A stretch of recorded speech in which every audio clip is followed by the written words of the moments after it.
Good evening friends. मैं Amit Kumar Gupta advocate अपने income tax के केसेस की सीरीज में आज जो केस आप लोगों के सामने डिस्कस करूंगा उस केस का नाम है Nagalinga Nadar MM versus additional joint deputy assistant commissioner. ये केस 439 आईटीआर पेज नंबर 147 पे रिपोर्ट हुआ और मैटर 16 सितंबर 2021 को रिपोर्ट किया गया। इस केस को डिस्कस करने का जो मेन लॉजिक है वो ये है कि इस केस के अंदर जो असेसमेंट ऑर्डर पास किया गया उस केस के अंदर एसएससी को पर्सनल हियरिंग का मौका नहीं दिया गया। और थोड़े से फैक्ट्स यूनिक इसलिए हैं क्योंकि इस केस में एसएससी ने पर्सनल हियरिंग के लिए during the assessment proceedings assessing officer को रिक्वेस्ट भी नहीं की थी। फिर भी कोर्ट ने यह कहा कि even if the SSC has not requested for the personal hearing then in that case also the personal hearing should have been granted to the assessee। इस केस के अंदर जब असेसमेंट प्रोसीडिंग्स चल रही थी तो एसएससी को भी सेक्शन 133 सब सेक्शन 6 का और जहां से एसएससी को शेयर कैपिटल रिसीव हुई थी इस केस के अंदर नियर अबाउट 41 करोड़ रुपए का एडिशन किया गया। 41 करोड़ रुपए की कैपिटल जो है वो एसएससी की बुक्स में आई थी जिसके लिए 133(6) का नोटिस इशू किया गया था जहां से भी वो पैसा आया था। और जो असेसिंग ऑफिसर था वो कन्विंस नहीं था सेक्शन 68 के अंदर और पूरा का पूरा अमाउंट जो है वो ऐड कर दिया गया। एसएससी जो है वो जब कोर्ट में गया रिट पिटीशन के थ्रू तो कोर्ट ने ये कहा कि even if the SSC has not opted for the personal hearing and he has not asked for the personal hearing then in that case also in the interest of the natural justice a full day hearing should be given to the assessee and after that whatever the adequate order the assessing authorities feels that order should be passed। friends, जो main मुद्दे की बात है उस case में ये है कि पहली बात तो असेसमेंट ऑर्डर पास हो चुका था। असेसमेंट ऑर्डर पास होने के बाद कोर्ट ने एसएससी की रिट अलाउ करी। नहीं तो जनरली मैक्सिमम केसेस में रिट इस बात को लेकर के खारिज हो जाती है कि आपके पास अल्टरनेटिव रेमेडी अवेलेबल है, आप उसके अंदर जाइए। और इस केस में तो कोर्ट ने यहाँ तक भी कहा कि इवन इफ यदि एसएससी जो है वो अपील में जाएगा तो वहाँ पे भी ये कहेगा साहब मुझे पर्सनल हियरिंग का मौका नहीं मिला, तब भी आप उसको पर्सनल हियरिंग का मौका दोगे। और जो पूरी प्रोसीडिंग्स है वो उससे डिले होंगी तो इसलिए बेटर है कि यदि एसएससी हमारे पास आया है तो हम उसको एक पर्सनल हियरिंग का मौका जो है वो ग्रांट करते हैं। कोर्ट ने जो ऑर्डर था उसको सेटिसाइड रखा और ये कहा कि आप अगले एक हफ्ते के अंदर एसएससी को पर्सनल हियरिंग का मौका दें और एसएससी जो है वो और एडजर्नमेंट्स ना ले और जो है पर्सनल हियरिंग का उससे ज़्यादा जो है वो ना मांगे, अपनी बात जो है वो उसके अंदर वो पूरी करे।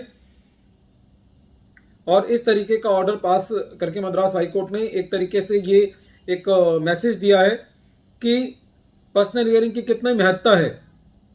नहीं तो जो डिपार्टमेंट की प्ली रहती है वो ये रहती है कि साहब क्योंकि एसएससी ने पर्सनल हियरिंग मांगी नहीं तो हम कैसे दें। और हमारे तो कितने सारे केसेस के अंदर ऐसा है कि हम दसियों चिट्ठी मतलब जो भी जवाब देते हैं उसके अंदर सबसे पहले बोल्ड लाइन करके कहते हैं कि before passing any adverse order an opportunity of being heard personally should be given to us, but in spite of the first line which we do underline, which we will do bold and also we do the italics also, even then no response comes from the National Faceless Assessment Center। it is a pity। ये बहुत ही दुर्भाग्यपूर्ण बात है कि इतनी बात request करने के बाद भी जहां एसएससी अपनी बात को समझाना चाहता है कि जहां पे वो ये कह रहा है कि साहब मुझे कम से कम सुन तो लो, चाहे मुझे आप कोई भी सजा दे दो, तो जो उसका एक अपनी बात को प्रेजेंट करने का जो एक अधिकार है कम से कम वो उससे ना छीनो। सुनवाई तो जब फेसलेस असेसमेंट रिसीव नहीं थी तब भी नहीं हो रही थी और अब भी नहीं हो रही, लेकिन कम से कम उस टाइम ये तो था एसएससी का मन लगा रहता था कि वो डिपार्टमेंट जाता था 2-4 घंटे असेसिंग ऑफिसर के कमरे के बाहर बैठ के आता था तो उसको लगता था कि मैं अपनी बात कह आया है कम से कम। लेकिन अब तो उसको यही नहीं पता चल रहा कि जवाब मैं किसको दे रहा हूं, कौन जवाब पढ़ रहा है, कहां से हो रहा है, क्या हो रहा है। तो ऐसी परिस्थितियों के अंदर एक it is like knocking a blind door. SSC के लिए बहुत ही मुश्किल की बात है कि वो ऐसी जगह अपने जवाबों को थ्रो कर रहा है जहां पे कोई उसको जवाब को पढ़ने वाला नहीं है। तो यदि ऐसी परिस्थिति रहेगी तो this scheme is going to be a big flop for the government. At least whatever the assessee is submitting its reply, whatever the judgments the assessee is submitting for in its favor, only the standardized line is there that we have considered the reply but it is not tenable, and after that the orders are passed. आप एक repercussion सोचिए कि यदि एक आम आदमी का यहाँ तो 41 करोड़ रुपए का एडिशन हो गया 68 के अंदर। जब 68 के अंदर एडिशन होता है तो करीबन जितना जितना एडिशन होता है उतना उसका टैक्स बन जाता है। आप सोचें यदि एक आदमी के बैंक में कोई ट्रांजैक्शन आती है, कोई सिंपल उसने लोन लिया हुआ है किसी से या कुछ है और डिपार्टमेंट उसको नहीं कंसीडर करता, 1 करोड़ रुपए का लोन है, तो करीबन आप उसका 70-80 लाख रुपए टैक्स बना देते हैं। और जिस दिन उसका टैक्स बनता है उस पर 1% का इंटरेस्ट लगना शुरू हो जाता है। अपील में जाने के लिए उसके बैंक अकाउंट अटैच कर दिए जाते हैं। तो एक नॉर्मल आदमी अपने जीवन में 1 करोड़ रुपए इकट्ठा नहीं कर पाता और उसके सर पे आप ये ला देते हैं और जैसे ही CIT अपील ऑर्डर पास करता है आप उसके ऊपर पेनल्टी इंपोज कर देते हैं। This is really going to be terrible situation for the whole assessment proceedings, whether it is income tax और GST और any other fiscal laws. So a very decent approach should be adopted while passing the orders. There should be classes for the officers at least to make them learn that how the order should be passed, what is the law basically. The law is very complex nowadays.